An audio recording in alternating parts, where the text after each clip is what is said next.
Podcast Rádia Vlna. Talk show na vlne s Didianou. Prežili epidémie, zmenu zriadení, požiare a nie všetky aj svetové vojny. Totiž práve vtedy zvony hlavných hrdinov rozprávania talk show na vlne hromadne zabavovali a tavili na dela. Tie, čo zostali, prípadne ich náhrady a miesto, odkiaľ šíria do sveta oznámy, skúmajú kampanológovia. Vedia ich zmerať a zistiť, či boli odliaté na Slovensku alebo kdekoľvek inde. Hosťom talk show na vlne bude človek, ktorý možno nie je úplný majster zvonár, ale zvonice mapuje a skúma. Je tu to pravé poludnie na vlne, prajem zvonivé počúvanie. Talk show na vlne s Didianou. Toto tu ešte nebolo. Hosťom v talk show na vlne je 16-ročný chalan Marián Križan, ktorý miluje zvonice a kostoly a respektíve skúma zvony, pretože ho fascinujú. Od koľkých rokov, Marián? Ahoj. Konkrétne sa tomu vedujem už tak profesionálnejšie 4 roky. Vlastne kedy som navštívil v roku 2022 svoju prvú väžu, Pezinku, Dolný kostol Premenenia Pána. Vlastne odtedy sa tak venujem tejto činnosti a tým zvonom. Niekto si hovorí, mal som prvý keksík, prvé lízatko a ty máš prvú kostolnú väžu v Pezinku.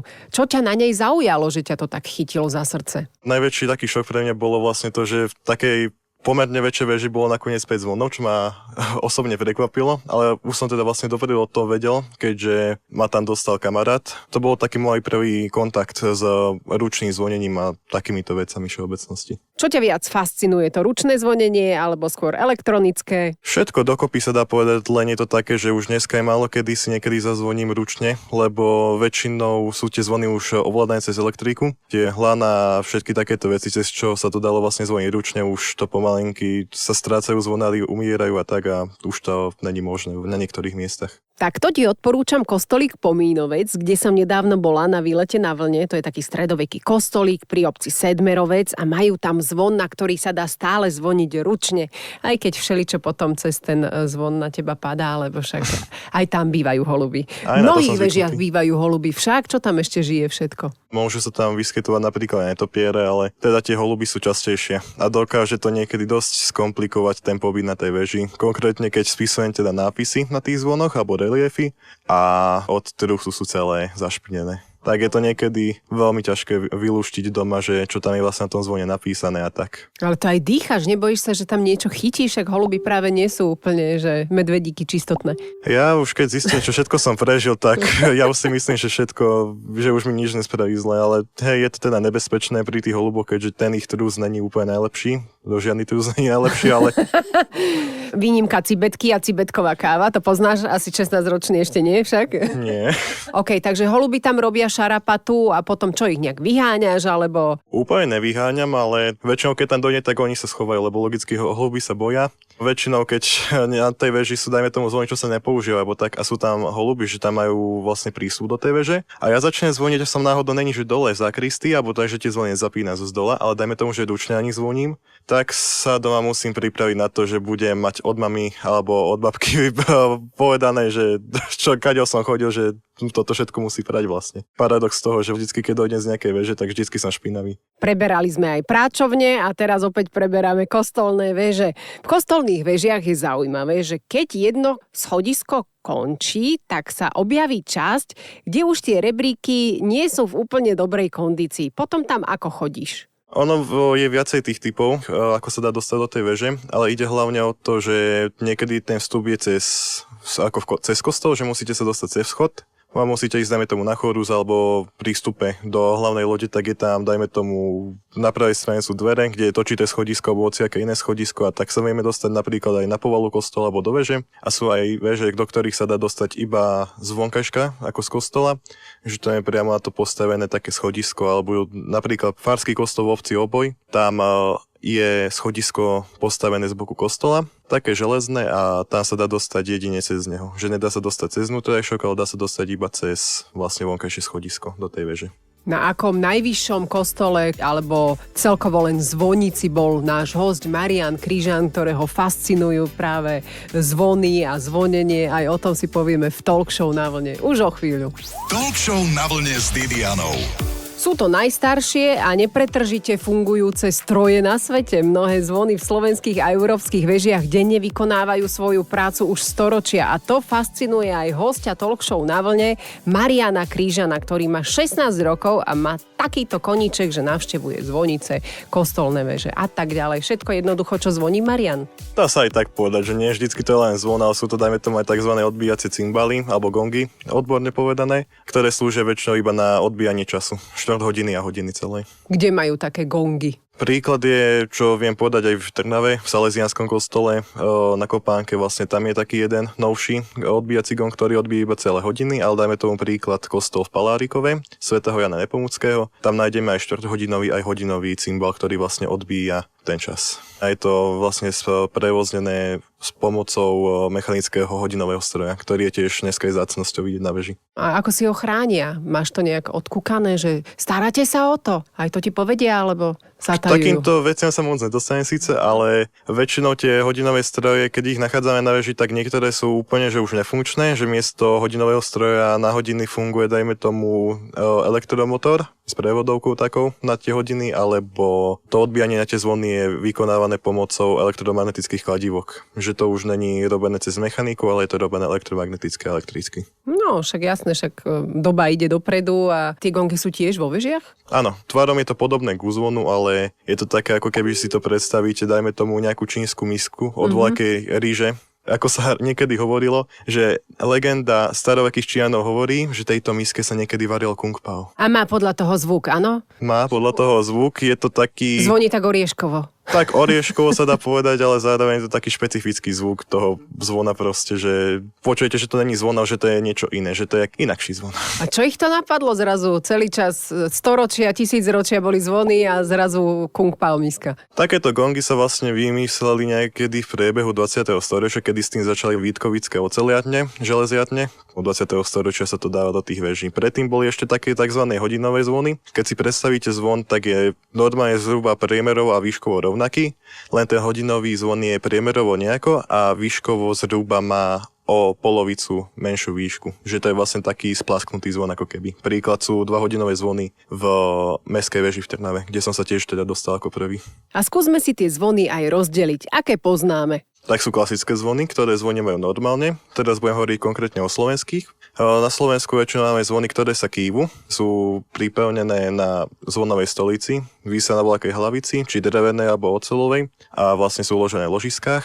Vlastne sa kývu. A keď zvon sa kýve, má v sebe to srdce, ktoré do ňoho udiera a môže to byť riešené na viacero spôsobov, ale teda u nás na Slovensku väčšinou máte zvony, ktoré sa kývu. Potom sú pravoslavné chrámy aj u nás, ktoré majú zase zvony stacionárne uložené a to je vlastne, že iba srdcom sa do nich udiera, že sú dajme tomu napevno pripevnené k tej zvonovej stolici, tak sa to iba rieši tým, že vlastne sa do nich udiera znútra. To takisto vieme nájsť aj väčšinou v ruských krajinách, že v Rusku, Bielorusku, na Ukrajine a takto. Potom sú, dajme tomu, ešte zvony v Španielsku. Tam máme podobný systém ako na Slovensku, klasický kostol, len s tým, že tam sa nehybujú iba do určitého výkyvu, ale tam sa doslovene, že točia. K tomu ešte pridám takú poznámku, že vlastne na Slovensku je tiež jeden kostol evangelický v Plavých Vozokanoch, kde takýto zvon sa tiež iba točí. A prečo? Je to od českého zvonoliara Rudolfa Manouška, to tiež nemám, lebo som tam ja, ale viem od tejto informácie. A ten zvon sa točí okolo svojej osy. Že to je vlastne s výkyvom 360 stupňov. A tiež má nejaký iný zvuk než tie klasické? Je to počuť, že ten zvon nezvoní normálne, že do určitého výkyvu, ale že sa proste točí. Že to je nepravidelné zvonenie. Predpokladám, že Marian Krížan, hosť talk show Na vlne, nemal 5 z dejepisu. O chvíľu pokračujeme o zvonoch a zvoniciach na Slovensku. Talk show Na vlne s Didianou. Tak mal tu 5 z dejepisu, priznal sa mi, ale predpokladám, že nie práve z témy, o ktorej sa dnes rozprávame, to sú zvony, zvonice a kostolné veže. Marian Krížan, 16-ročný chalan, je hosťom talk show Na vlne a fascinujú ho práve tieto odliaté, obrovské zariadenia. Sú väčšinou odliaté zvony, Marian, však? Áno, zvony nemôžete nejako inak vyrobiť, dajú sa jedine odliať. Ktorý je taký najstarší na Slovensku? Najstarší na Slovensku, o ktorom vlastne vieme, čo je nedatovaný, tak je zvon v Poprade v Matejovciach konkrétne a to je sanktusový zvon z prvej tretiny 13. storočia, ak sa nemýlim, od neznámeho zvonoliara a vlastne dodnes je funkčný, len teda nepoužíva sa pravidelne. Ale taký datovaný, o ktorom vieme, tak sa nachádza v v Babinnej. Vieš čo, ja ti Peťku z dejepisu určite nedám, takže v pohode, čo nám povieš, Tuším, tomu v budeme Babinej, veriť. viem, že to je menší kúsok od Zvolena, alebo od Banskej Bystrice. Tam sa nachádza gotický zvon z roku 1358, Pekne. ktorý teda vlastne nemá najlepšie vybavenie, ale o jeho zlepšenie toho vybavenia sa na tom pracuje. Tuto som našla, že najstarší presne datovaný gotický zvon je 1375 Kde? v Kisaku. Aj tam je taký, to viem. A najstarší stále zavesený funkčný 1313 kostol svätého Mikuláša v Sliači, ale toto napísala pani Googlová, takže to nemusí byť vôbec pravda. Takže Nie je to prosím ťa, pravda. opraviu. Viem, že Sliači, tam ten gotický zvon, čo tam je tiež, to je nedatovaný, není presne datovaný, ak sa nemýlim, ale určite není z roku 1313, ako to spomenulo. Dobre, poďme na ďalšie Ktorý kostol alebo dom má najvyššiu väžu? Najvyššia väža na Slovensku patrí kostolu v Spišskej Novej Vsi a zhodou náhodne je aj najväčší zvon na Slovensku rozmerovo. Zvon svätého Urbana, ktorý odlial Andreas Haut v Pešti v roku 1857, ak sa nemýlim. Proste už má cez 150 rokov ten zvon. Človeče, a čím je starší, tým čo ho treba viac opravovať, alebo hrozí nejaké, že sa vyderie taký zvon? Ako má životnosť? Ten zvon môže mať nekonečne dlhú životnosť, keď sa o neho dobre stará. Záleží od toho, že aké vlastne má vybavenie ten zvon. Keď má, dajme tomu, zlé vybavenie, tvrdšie srdce alebo nejaký neprimeraný pohon k tomu zvonu, tak sa ten zvon dokáže poškodiť, vlastne prasknúť za niekoľko rokov, možno aj skôr, ale keď má dobré vybavenie a dobrý pohon, tak vie vydržať aj fakt tých 30, 40, 50 rokov minimálne bez opravy. Ako sa starať o zvon? Treba ho nejak hladkať, leštiť, mazať, alebo čo? Hlavne mazať tie súčasti a tam je hlavne treba mazať tie ložiska napríklad na srdci alebo vlastne pohybové ložiska, na ktorých vlastne zvisí tá jeho os. Všetky tieto veci treba sa o to starať, aby nepadalo na to prach a tak podobne. Aby nepadal na to prach v prašných zvoniciach. Doslovne, aby na to nepadal prach, že nikto sa o to nepostará a tak. Ten zvon chráni to srdiečko vnútri, to je ten jazyček, aby si poslucháči teda vedeli predstaviť, čiže tu stále srdce spomíname, nejaké kardiovaskulárne problémy. Ten zvon sám o sebe musí byť zachránený vlastne od tých všetkých škodlivých vplyvov, čo v tých vežiach sú. A to sú napríklad podveternostné podmienky alebo vlhkosť a podobne, lebo aj vďaka vlhkosti vám dokáže ten zvon zoxidovať. Aj tá zvonová stolica, napríklad keď je z dreva, alebo tá hlavica, na ktorej visí ten zvon, tak vlhkosťou sa vám môže zdeformovať alebo môže proste povoliť. Dám príklad mojej rodnej obce Zavar. Som sa tam dostal tento rok do zvonice a prekvapilo ma, že neskutočne máme tú väžu zašpienú od holubieho trusu, čo som zistil, že sa to čistilo v roku 2012. Aha, to je To je 14 rokov dozadu. To si mal 2. A za tých 14 rokov bol problém tie nápisy na tých zvonoch prepísať do dokumentácie. A viac sa dozviete už o chvíľu v Talk Show na vlne. Počúvate Talk Show na vlne s Didianou. Ako nechceme vyzerať, milí ornitológovia, že sme úplne proti holubom, áno, ale v Talk Show na vlne máme chalana, ktorý miluje zvony, zvonice, kostolné veže, volá sa Marián Kryžan, má 16 rokov a chodí po rôznych miestach po Slovensku, ale aj po svete a rieši zvony. Rozprávali sme sa, že jeho v rodnej obci majú tiež zvon, ktorý nečistili od roku 2012 a čo sa stalo tomu zvonu, prosím ťa? Je to rímskokatolícky kostol Najebozatia a Ponarodenia Panny Márie v obci Zavar. Sú v jeho veži 3 zvony, jeden predvojnový a 2 povojnové, keďže počas prvej svetovej a druhej svetovej vojny sa zvony brali. Na vojnové rekvidácie sa používali tie materiály z tých zvonov na výrobu vojenskej munícii a podobne. Čo viem, tak ten predvojnový zvon je od Karola Filgrádera z Trnavy z roku 1813. Ten je docela zachovali od tohto zvonolojára, pretože je to jeden z najväčších zvonov od neho zachovaných. Ak sa nemýlim, doteraz je najväčší zachovaný, čo sa vlastne našiel v Galante v rímskokatolíckom kostole. Konkrétne tie 2 menšie zvony sú od českého zvonolojára Richarda Herolda z Chomutova z roku 1921. A vlastne na tom najmenšom zvone, čo tam je, tak do neho je ten nápis vyritý. Není na ňom odliatý, ale je vyritý. A keď bol vlastne ten zvon zašpený, tak bolo to neskutočne ťažké to prepísať, čo tam bolo vlastne na ňom napísané. To sa nedá nejak vyvapkovať, alebo niečo? No, rozmýšľal som, že by som do svojej techniky začal brať aj zubnú kefku s vodou, lebo to môže pomôcť, ale ešte som sa k tomu nedostal. A máš to nejak pofotené, robíš si videodokumentáciu, ako mapuješ tieto miesta? Ja si vlastne vždycky musím najprv vybaviť ten vstup do tej veže, kontaktujem najprv teda farára, alebo keď idem do veľkej obecnej zvonice, tak starostu obce, teda väčšinou s tým súhlasia. Keď sa tam už dostanem, dohodne si ten dátum, kedy tam mám dojsť.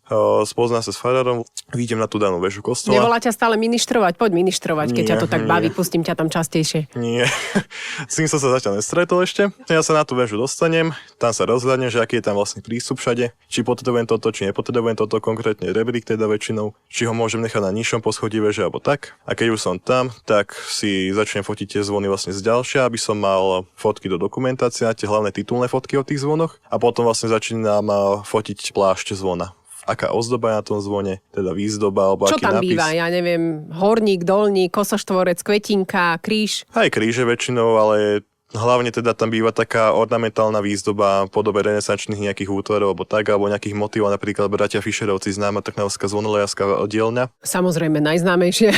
Ale je známa dosť. Veľmi často odlievali zvony po západnom Slovensku a aj po celom Slovensku. A oni majú taký špecifickú výzdobu na tých zvonoch, že majú tam gotické polobluky spolu s florálnymi ornamentmi, ktoré sú, keď sa to tak zoberiete, novogotické poloblúky s kvetinami.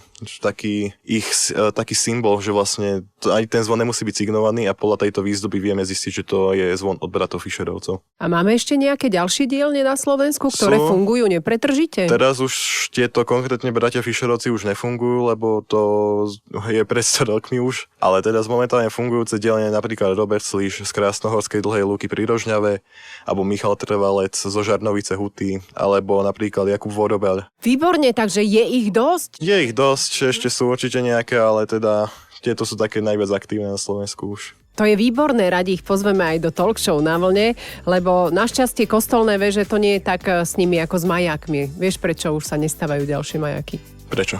Lebo všetky sú už postavené. Jaj? To je všetko. Hosťom talk show na vlne je Marián Kryžan a o téme zvony a zvonice to ešte zďaleka nie je všetko. Zostaňte na vlne. Talk show na vlne s Didianou.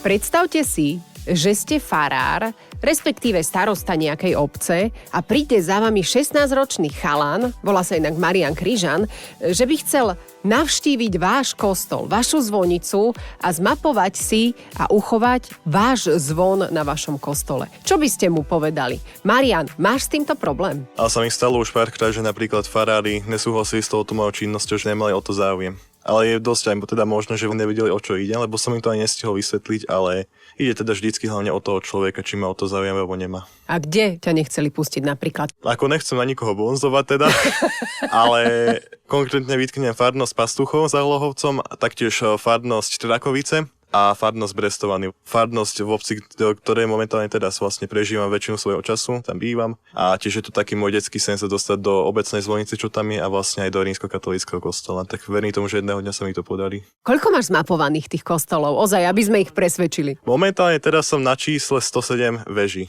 Tak to je slušné. A máš ešte nejaký ďalší sen, aké číslo chceš dosiahnuť? Najvyššie číslo na Slovensku by mohlo byť okolo 2000 veží, lebo fakt na Slovensku máme okolo 4500 kostolov a nie každý má síce väžu, ale väčšina z nich teda má buď nejakú samostatnú zvonicu, alebo keď už je bez veže, tak tam používal elektronické zvony, vlastne, že zvuk zvonov ide z reproduktoru, ktorý sa ozýva celou obcov, a keď už sme na to tak nejako ako Horná Dolná napríklad, tak používajú obecný rozhlas. Keď si nám písal do Rádia Vlna, že chceš byť hosť talk show na vlne, tak som si predstavovala, že si taký svieži 50-tník. A naozaj ma veľmi prekvapilo, že máš 16 rokov a takéto vedomosti, klobúk dolu.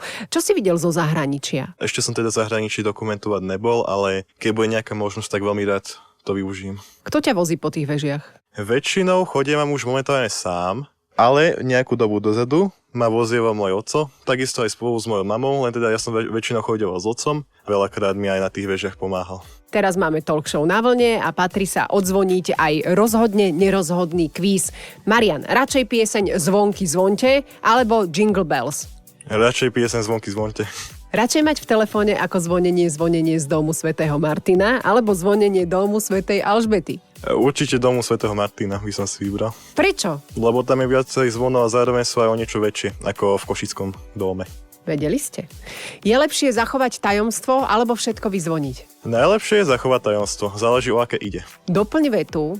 Najvzácnejší zvon na Slovensku visí... Vo veži rímskokatolického kostola v Spišskej Novej Vsi. Vlastne je to zvon zasvetený svätému Urbanovi a je to najväčší zvon na Slovensku rozmerovo. A máme aj vzácny zvon, ktorý nevisí? Napríklad to môže byť ten zvon v tom Kisaku. Lepší je zvuk z kostolnej veže alebo zvonice? Lepšie je zvuk z kostolnej veže. Prečo? Lebo je väčšinou vyššia a zároveň má aj väčšie zvony. Mýty a fakty. Zvony sa odlievajú z čistej medi alebo zo železa? Mýtus. Väčšinou je to zvonársky bronz, ktorý vlastne je zložený z medi a cínu, ale taktiež sa zvony vyrábali aj z ocele. Alebo teda konkrétne niekedy aj zo železa, alebo z mosadze, alebo podobných vlastných kovov, ale väčšinou sa teda už odlievajú iba výhradne z toho zvonárskeho bronzu.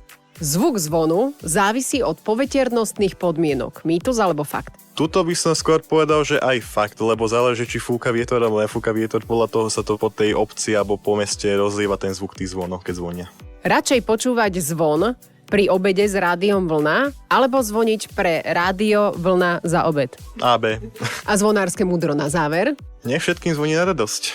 Ďakujem veľmi pekne. Hosťom Talk Show na vlne bol chalan, ktorý sa zaujíma o zvony a kostolné veže, Marián Krížan. Tak, odzvonilo aj Talk Show. Ďakujem pekne.